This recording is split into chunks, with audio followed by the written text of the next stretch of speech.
উচ্চ মাধ্যমিক শ্রেণীর প্রিয় শিক্ষার্থীবৃন্দ, তোমাদের সবাইকে স্বাগত জানাচ্ছি আজকের এই ক্লাসে। আজকে আমাদের আলোচ্য বিষয় ফিনান্স, ব্যাংকিং ও বীমা প্রথম পত্রের তৃতীয় অধ্যায় অর্থের সময়মূল্য। ইতিমধ্যে আমরা এই অধ্যায়ের দুটি ক্লাস নিয়েছি। আজকে আমি এই অধ্যায় থেকে তৃতীয় ক্লাস নেব। তোমাদের সাথে আছে আমি মানিক বণিক, সহকারী অধ্যাপক, হিসাব বিজ্ঞান বিভাগ, সরকারি আশিক কলেজ। আজকে আমাদের আলোচ্য বিষয় অ্যানুইটি বা বৃত্তি। নির্দিষ্ট সময়ের জন্য একই পরিমাণ অর্থ কিস্তিতে প্রাপ্তি বা প্রদানকে বৃত্তি বা অ্যানুইটি বলে। অ্যানুইটি সম্পর্কে এল.জি. গিটম্যান বলেন, "An annuity is a stream of equal periodic cash flows over a specified time period. These cash flows can be inflows of returns earned on investments or outflows of fund invested to earn future returns." অর্থাৎ একটি নির্দিষ্ট সময়ে সমপরিমাণ নগদ প্রবাহের ধারাকে বৃত্তি বলছি আমরা। এই নগদ প্রবাহ হতে পারে বিনিয়োগ অর্জিত আয়ের নগদ আন্তঃপ্রবাহ বা ভবিষ্যৎ আয় উপার্জনের জন্য বিনিয়োগের বহিঃপ্রবাহ। উদাহরণ হিসেবে আমরা বলতে পারি, যেমন প্রতি মাসে ৫,০০০ টাকা করে বেতন প্রদান, প্রতি সপ্তাহে ৫০০ টাকা করে মজুরি প্রদান। এরকম যদি হয় যে কোনো কর্মকর্তা বা অফিসার প্রতি মাসে বেতন বাবদ ৫,০০০ টাকা প্রতিনিয়ত পেয়ে যাচ্ছে, তো যখন এই একই পরিমাণ টাকা একটা নির্দিষ্ট সময় পর পর সে পেয়ে যাচ্ছে, সেটাকে আমরা অ্যানুইটি বা বৃত্তি বলছি। অন্যদিকে যদি কোনো শ্রমিককে আমরা প্রতি সপ্তাহ কাজের শেষে ৫০০ টাকা করে প্রদান করি, তাহলে এই ধারা যদি অব্যাহত থাকে, তাহলেও সেটাকে আমরা অ্যানুইটি বা বৃত্তি বলছি। এবার আমরা তোমাদের সাথে আলোচনা করব অ্যানুইটি বা বৃত্তির প্রকারভেদ নিয়ে। তো আমরা ইতিমধ্যে বলেছি যে অ্যানুইটি বা বৃত্তি হবে সমপরিমাণ অর্থ নির্দিষ্ট সময় পর পর দেওয়া হবে বা পাওয়া হবে। তো এখানে দেখো যে বৃত্তির কিস্তি যেহেতু বছর বা মাস, এখানে বছর মাস বলা আছে, সেটা দৈনিকও হতে পারে, সাপ্তাহিকও হতে পারে। তো এর শুরুতে নাকি শেষে হবে, তার উপর ভিত্তি করে অ্যানুইটিকে আমরা দুই ভাগে ভাগ করতে পারি। অ্যানুইটি বা বৃত্তি হচ্ছে অর্ডিনারি অ্যানুইটি বা সাধারণ বৃত্তি, এবং অ্যানুইটি ডিউ বা ডেফার্ড অ্যানুইটি অগ্রিম বৃত্তি, যাকে আমরা অগ্রিম বার্ষিক বৃত্তি এবং সাধারণ বার্ষিক বৃত্তি বলছি। এ পর্যায়ে আমরা অর্ডিনারি অ্যানুইটি বা সাধারণ বার্ষিক বৃত্তিকে আবার দেখি যে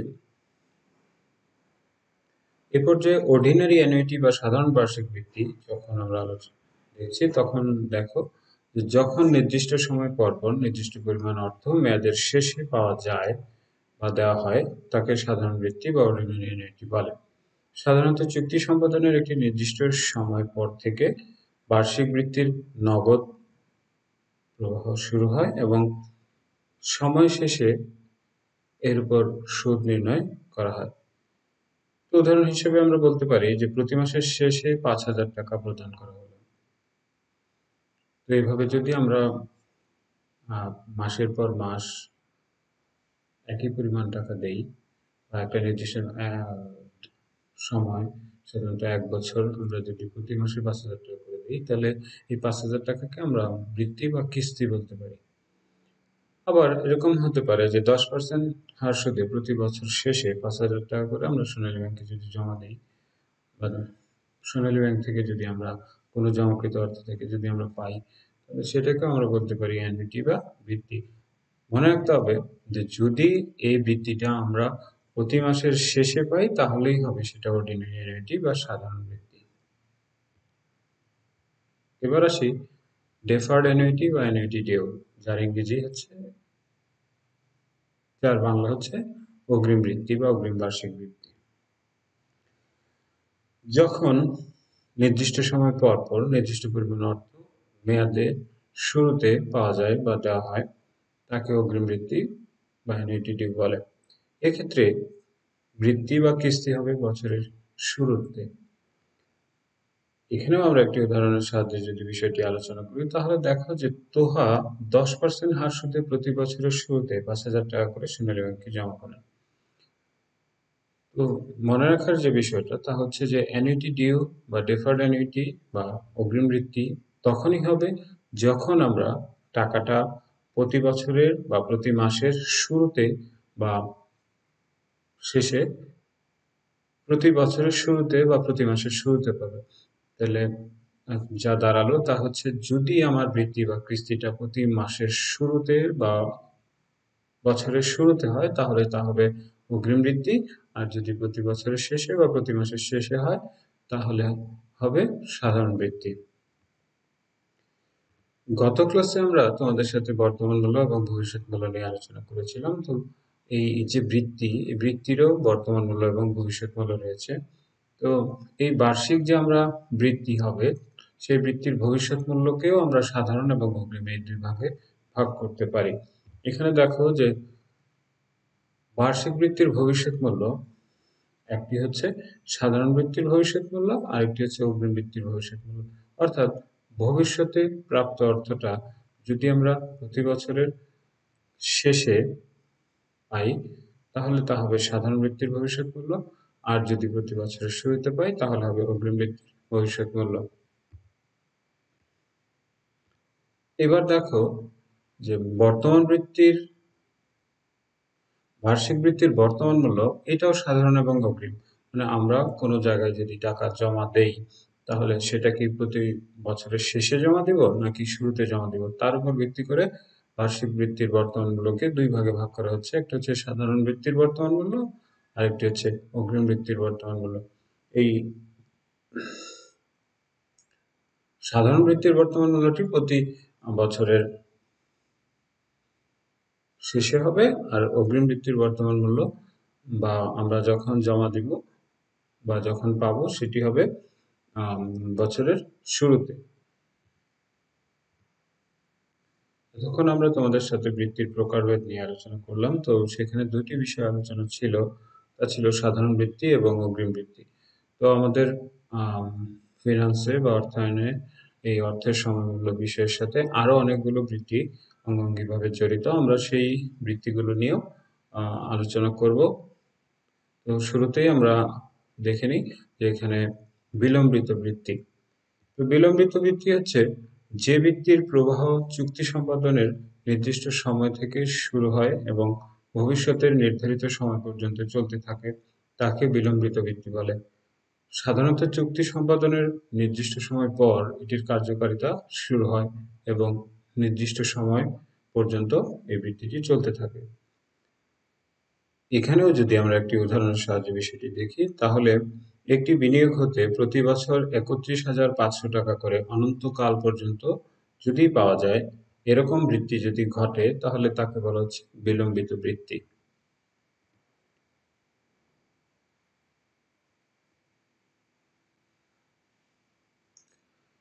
বৃত্তির প্রকারভেদের আরেকটি অন্যতম বিষয় হচ্ছে চিরস্থায়ী বৃত্তি।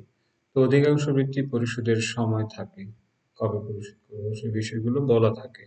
আবার কিছু কিছু বৃত্তির পরিশোধের কখনো কোনো সময়কাল দেয়া থাকে না। যদি এরকম হয় যে নির্দিষ্ট সময় পর পর নির্দিষ্ট পরিমাণ অর্থ আজীবন পাওয়া যায় বা দেওয়া হয় তাকে আজীবন বৃত্তি, চিরস্থায়ী বৃত্তি বা পারপিচুইটি বলা হয়। তো আমরা চিরস্থায়ী বৃত্তি যখন হবে তার বর্তমান মূল্য নির্ণয়ের জন্য আমাদের সূত্রটি হবে PV equal to PMT divided by I অথবা PV equal to A divided by I. এখানে পিএমটি হচ্ছে যে আমরা প্রতি বছর বা প্রতি মাসে যে অ্যামাউন্টটা পাবো সেটাকে আমরা বলছি পিএমটি বা এ, আর আই হচ্ছে আমরা যে সুদের হারে পাবো। অর্থাৎ আমাদের প্রাপ্য টাকাটাকে আমরা যদি সুদের হার দিয়ে ভাগ করি তাহলে আমরা চিরস্থায়ী বৃত্তির বর্তমান মূল্য পেয়ে যাব।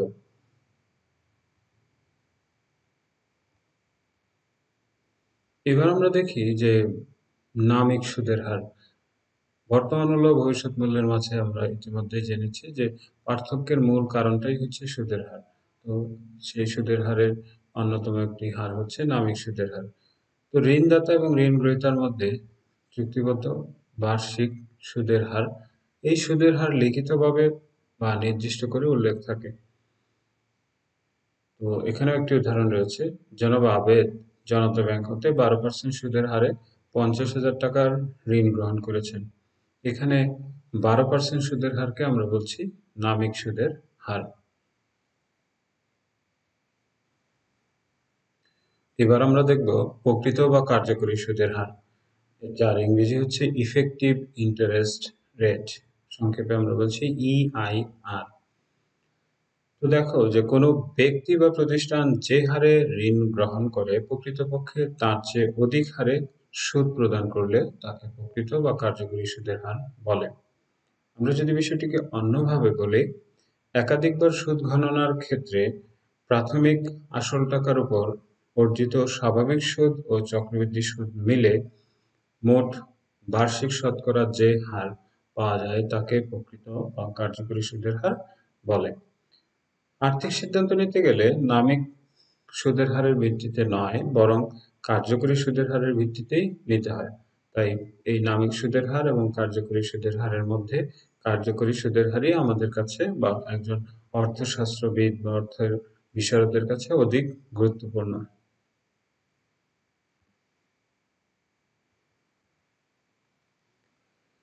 অর্থ সময়মূল্য বিষয়টির সাথে বিভিন্ন বিধি জড়িত। দেখো যে আমরা যদি এরকম বিষয় কখনো দাঁড়ায় যে বিনিয়োগকারীরা প্রায়ই প্রশ্ন করে থাকেন যে তাদের বিনিয়োগকৃত অর্থ সুদ সহ কত সময়ে দ্বিগুণ হবে, কিংবা কত হার সুদে নির্দিষ্ট সময়ে সুদ সহ বিনিয়োগ দ্বিগুণ হবে। এসব প্রশ্নের সহজ উত্তর প্রদানের জন্য অর্থায়নের একটি পদ্ধতি ব্যবহৃত হয়, যার নাম হচ্ছে বিধি 72 বা 72 বিধি। সুতরাং আমরা বলতে পারি যে বিধি 72 এমন একটি সংক্ষিপ্ত পদ্ধতি বা কৌশল যার মাধ্যমে বার্ষিক চক্রবৃদ্ধিকরণের ক্ষেত্রে একটি নির্দিষ্ট পরিমাণ বিনিয়োগকৃত অর্থ কত সময়ে বা কত সুদের হারে দ্বিগুণ হবে। তো আমরা যদি 72 বিধি অনুযায়ী আমাদের বিনিয়োগ কত বছরে দ্বিগুণ হবে তা জানতে চাই, তাহলে সূত্রটি হচ্ছে n equal to 72 divided by i। এখানে n হচ্ছে সময়, i হচ্ছে সুদের হার। অপরদিকে বিনিয়োগ কত হারে দ্বিগুণ হবে, সেক্ষেত্রে সুদের হারটা কেমন বা কত হবে তা যদি জানতে চাই, তাহলে হবে i equal to 72 divided by n।